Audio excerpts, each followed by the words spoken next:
Assalamualaikum warahmatullahi wabarakatuh. Perkenalkan, nama saya Faradila dari Universitas Negeri Makassar, jurusan Psikologi Pendidikan dan Bimbingan, Prodi Bimbingan dan Konseling. Baik, saya akan menjelaskan tentang naratif.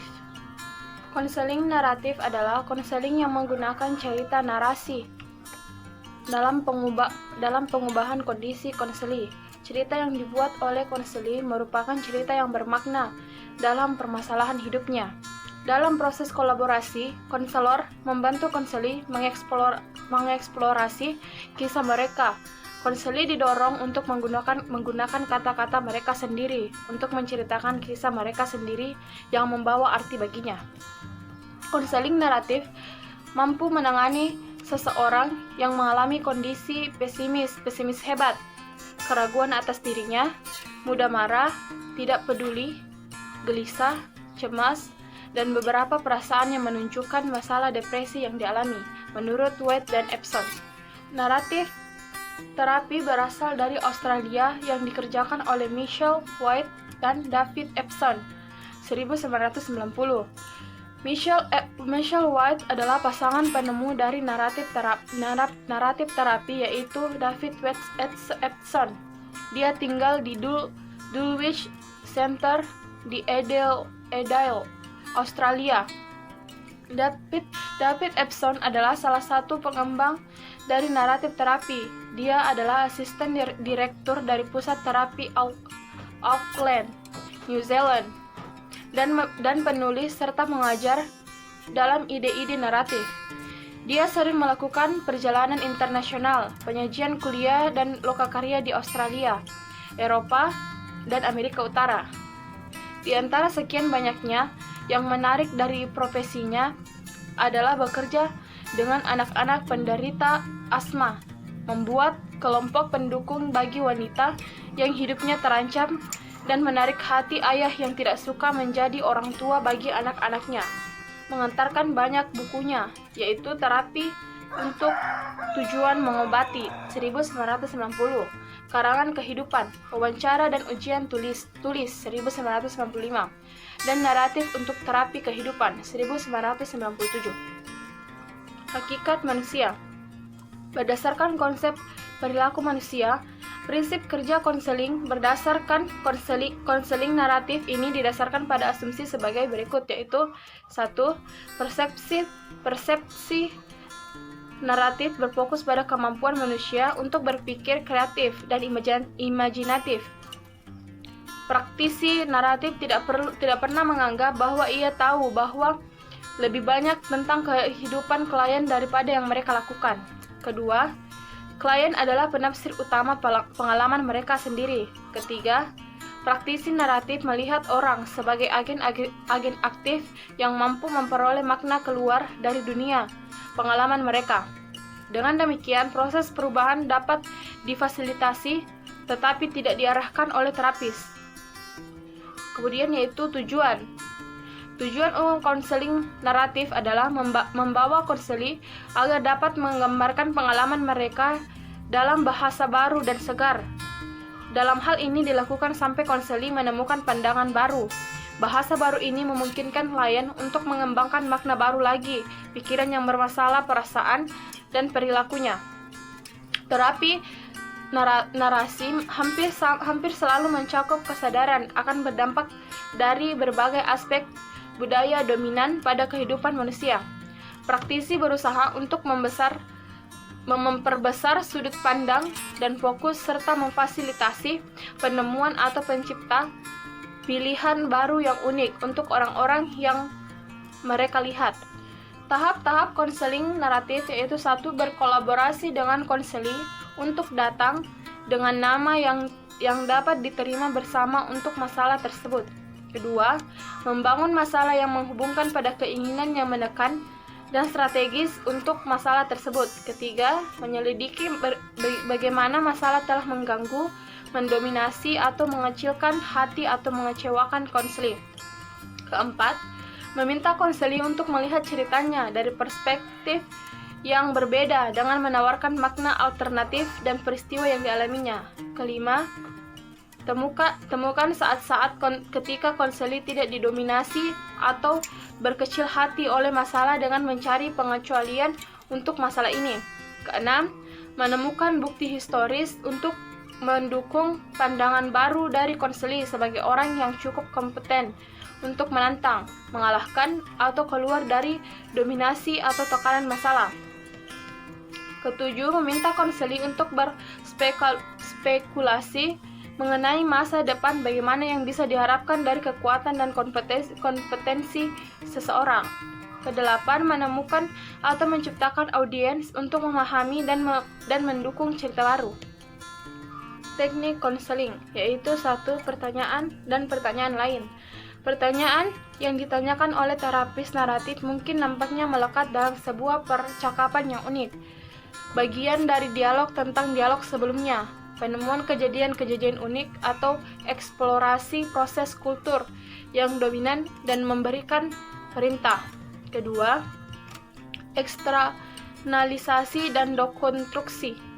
Eksternalisasi merupakan satu proses untuk mendekonstruksi kekuatan narasi.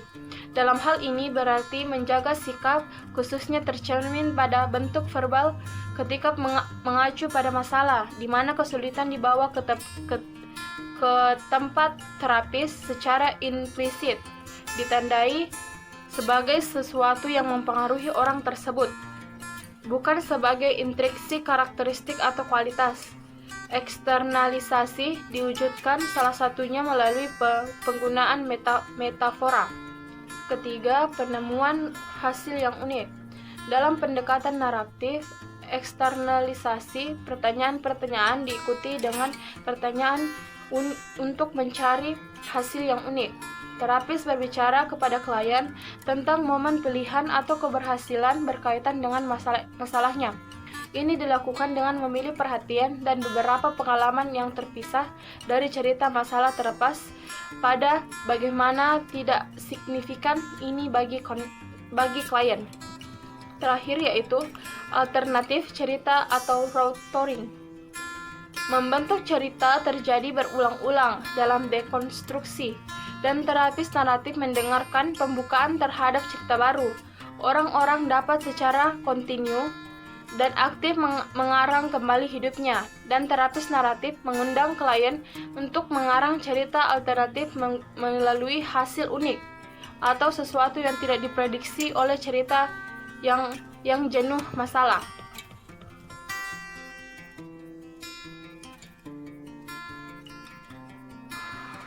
Assalamualaikum, selamat pagi Bu. Waalaikumsalam, selamat pagi juga nak. Oh iya, selamat masuk. Ya Bu, terima kasih. Oh iya, dengan siapa ini?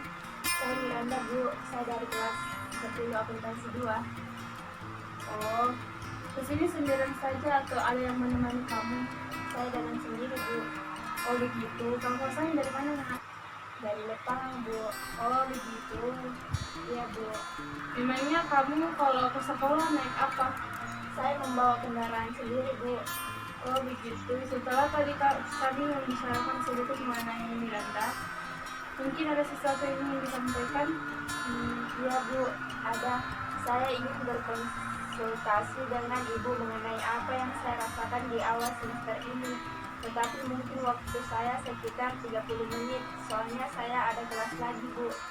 Oke, kalau begitu ya sudah, mari kita manfaatkan waktu 30 menit ini dengan seefektif mungkin. Tapi sebelumnya Ibu akan memberitahu bahwa proses konseling ini menggunakan asas kerahasiaan. Jadi kamu jangan cemas akan kerahasiaan dan keterbukaannya. Dalam penyampaian pernyataan akan membantu berjalannya proses konseling ini dengan baik. Bisa dipahami nak? Oh iya, coba sekarang ceritakan apa yang menjadi unik. Begini Bu, saya susah dalam beradaptasi di kelas karena pergaulannya sedikit liar, tidak seperti waktu saya di pesantren dulu. Oh, susah. Susah seperti apa nak? Ya, saya dicolek-colek, kadang-kadang saya sampai hampir menangis Bu, karena saya tidak terbiasa bergaul seperti itu. Mereka tidak bisa mengerti keadaan kamu ya? Iya Bu, kalau begini terus saya mau pindah sekolah saja. Coba pikirkan lebih matang lagi sebelum melaksanakan rencana kamu itu. Iya Bu. Lalu saya harus bagaimana Bu? Untuk kamu ketahui, saya sebagai konselor tidak bisa langsung memberi nasihat. Namun mari kita cari pemecahan ini bersama-sama. Iya Bu. Apakah kamu sudah bicara dengan orang tua kamu? Belum Bu, saya tidak berani. Karena dulu saya pernah ditawari pelamar jasa, tapi saya tidak mau Bu. Ya sudah, baiklah, ibu akan mencoba membantu kamu ya. Apakah saya salah tidak bercerita ke orang tua saya Bu? Saya hanya ingin terlihat kukuh dalam pendirian saya. Ingin kukuh dalam pendirian kamu. Iya Bu, karena saya dulu sempat debat mengenai sekolah negeri yang akan saya tuju. Sepertinya kamu merasa ada penyesalan akan pilihan kamu. Iya Bu, tapi saya ingin menyelesaikan masalah ini. Ya, waktu. Ya Bu, amin. Menurut Ibu tempat yang pas untuk berbicara ini? Kamu bisa memakai ruang BK ini. Bagaimana? Kenapa kamu? Ya Bu, amin. Menurut Ibu tempat yang pas untuk berbicara di mana Bu? Kamu bisa memakai ruang BK ini. Bagaimana? Ya Bu, nanti saya hubungi Ibu. Nanti saya siapkan semuanya dan akan saya jaga agar teman-teman yang lain tidak tahu dan suasana karena kelas kamu tetap kondusif. Baik Bu, terima kasih. Ya sudah, saya ikut merasa lega karena masalah ini sudah menemukan titik temu. Ya Bu, saya juga lega. Sepertinya saya harus pergi dulu Bu, saya harus masuk kelas. Ya sudah, kamu semangat ya belajarnya. Ya Bu, saya pasti lebih semangat lagi. Saya permisi dulu ya Bu. Assalamualaikum. Waalaikumsalam. Baik, itulah tadi konseling naratif dari saya. Saya ucapkan terima kasih. Wabillahi taufiq wal hidayah. Wassalamualaikum warahmatullahi wabarakatuh.